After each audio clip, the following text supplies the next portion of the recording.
Alors Vincent, on a vu la dernière fois que le mode principal d'attaque, c'était la messagerie, et on avait vu les moyens pour parer ce risque. Est-ce qu'il y a d'autres actions que je peux entreprendre, moi, comme utilisateur, pour arriver à contribuer au mieux à la sécurité collective?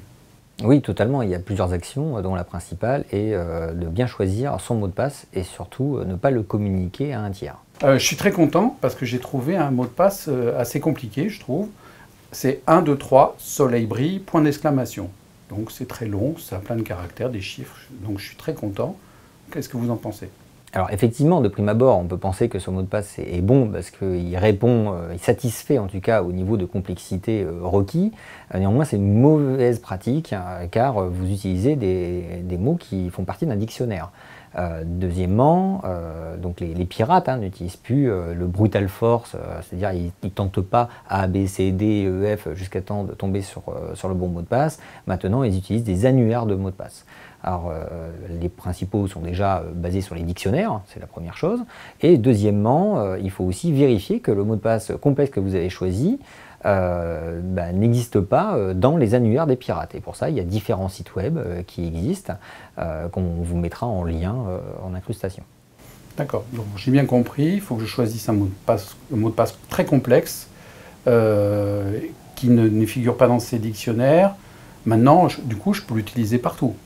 Alors ça aussi, c'est une mauvaise idée, parce que on ne peut pas être bon partout, mais c'est une mauvaise idée parce que aujourd'hui effectivement votre mot de passe il est peut-être pas dans un annuaire, mais demain il peut l'être, parce que vous pouvez avoir utilisé ce mot de passe sur un site web mal sécurisé, ce site web il s'est fait finalement pirater, et ce mot de passe se retrouve directement dans les bases de mots de passe des pirates. Et là, à place de vous faire avoir uniquement sur un site web, vous vous ferez avoir sur la totalité de tous vos sites web. Donc c'est vraiment une mauvaise pratique. Il vaut mieux bien séparer les usages. Donc si je retiens bien, un mot de passe complexe que je n'utilise que pour mon accès au CHU, l'accès au réseau du CHU et à mes différents logiciels pour faire mon travail.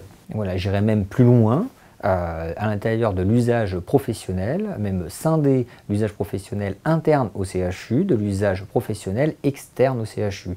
Alors quand on parle d'usage professionnel externe, on peut penser bien entendu quand vous allez vous inscrire dans des forums, des formations externes, vous allez associer votre adresse mail professionnelle et quelquefois on vous demande de mettre un mot de passe pour s'enregistrer. Là vous utilisez un mot de passe qui n'a rien à voir avec celui du CHU, vous en utilisez un autre qui n'a rien à voir aussi à celui que vous utilisez à titre personnel. C'en est un troisième quelque part.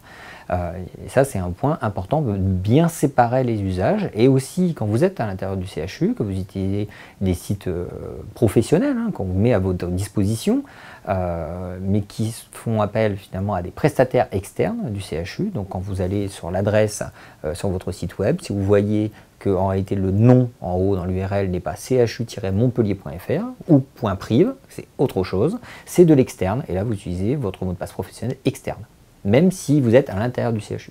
Merci.